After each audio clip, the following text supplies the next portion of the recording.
Sa Chapter 2 nakuha ni Wang Feng ang ilang porsyento ng lakas ni Elder Ye Gucheng at iniligay naman niya ito sa kanyang sarili para hindi na maging isang mortal tulad ni Li Qing. Mayroong babae ang nahulog dahil sa flyer na lumipad sa kanyang mukha at hindi naman nagtagal ay gusto nitong sumali sa Divine Immortal Sect ni Wang Feng. Tinanong ng babae kay Wang Feng kung pwede ba siyang maging disipulo sa Divine Immortal Sect samantala hindi naman maitago ang saya ni Wang Feng at Li Qing sa tanong ng babae. Ngunit sinabi ng system na huwag muna magsaya dahil kung hindi masusunod ang rules bago maging disipulo ay baliwala ang pagsasaya nila.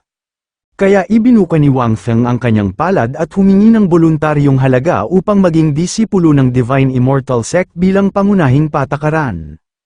Ang babae na si Ling Feiwo ay agad na humawak sa kamay ni Wang Feng dahil sa wala itong dalang pera o kahit na anong mahalagang bagay dahil sa pagmamadali. Sinabi naman ni Wang Feng kay Ling Feiwo na dapat tuparin dahil iyon ay pangunahing patakaran na mayroon sa Divine Immortal Sect. Habang nag-uusap ang dalawa iniisip naman ni Li Qing na nakagawa siya ng napakagandang desisyon na sumali sa Divine Immortal Sect. Dahil kahit si Ling Feiwo na kilala bilang anak ng pinuno ng pamilyang Ling ay kailangan magbigay ng voluntaryong halaga kung gustong maging disipulo ni Wang Feng. Hindi nagtagal ay dumating si Lin Yunyi kasama ang ilan sa mga tagasunod nito na humahabol kay Ling Feiwo. Nagbabala naman si Ling Feiwo kay Lin Yunyi na huwag gagawa ng hindi makataong gawain sa harap ni Wang Feng dahil si Ling Feiwo ay isang disipulo na ng Divine Immortal Sect. Palapit naman si Lin Yunyi sa kanila habang may planong patayin silang lahat kaya si Wang Feng ay inalam kung gaano kalakas si Lin Yunyi pati na rin ang mga kasama nito. Nanginginig naman sa takot si Ling Feiwo dahil alam niyang malalakas ang mga yon nang biglang nagsalita si Li Qing at sinabing huwag mag-alala dahil kaya ni Wang Feng silang lahat dahil siya ang kanilang master sa Divine Immortal Sect. Narinig ito ng mga kalaban kaya galit na tumingin kay Wang Feng. Si Wang Feng naman ay hindi makapaniwala na ipapahamak siya ni Li Qing habang si Ling Feiwo naman ay napatingin kay Wang Feng dahil iniisip nito na handang tumulong ang leader ng Divine Immortal Sect para mailigtas siya sa mga kalaban. Agad na nagbigay ng respeto at pasasalamat si Ling Feiwo sa sect leader ng Divine Immortal Sect sa intensyon nitong tumulong kaya sinabi ni Wang Feng na habang nandoon siya ay hindi mapapahamak si Ling Feiwo. Si Lin Yunyi naman at ang mga kasama nito ay tuluyan ang umatake kay Wang Feng ngunit para kay Wang Feng ay mabagal silang lahat kaya naiwasan niya ang mga atake at pinaubaya na kay Elder Ye Gucheng ang pag-atake sa mga ito.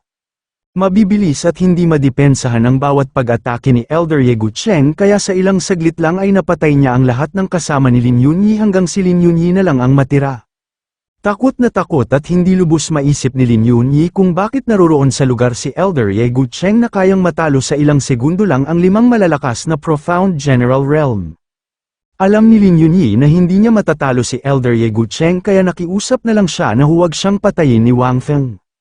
Sinabi pa nito na kapag pinagbigyan siya ay makakatanggap si Wang Feng ng regalo galing sa kanyang ama na isang marquis sa Chanling na teritoryo ng Yaori Empire. Sinagot naman si Lin Yunyi ni Wang Feng at ang sinabi nito ay wala siyang pakialam kung sino ang marquis ng Chanling basta kapag nanggulo sa kanyang sect ay pababagsakin. Narinig ni Ling Feiwo ang lahat ng sinabi ni Wang Feng ngunit naalala niya ang pamilya ni Lin Yunyi kung ano ang kakayahan ng mga ito.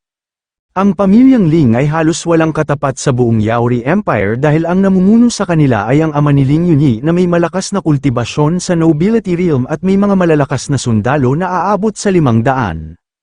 Ang bawat isang sundalo ay nasa Profound General Realm at may 10 namumuno sa mga ito na nasa Entry Phase Realm kung kaya nagagawa nilang matapatan ang naglalakihang sect sa Yaori Empire. Ito din ang dahilan kung bakit gumagawa sila ng mga kasamaan. Ngunit naisip din ni Lin Feiwo na baliwala lang kay Wang Feng ang pamilya ng marquis kaya nagkaroon siya ng pag-asa. Muling nagbigay ng respeto si Ling Feiwo kay Wang Feng at umamin na siya ay napilitang sumali sa Divine Immortal Sect para maghanap ng tutulong sa kanya para makapaghiganti sa pamilya ng Lin.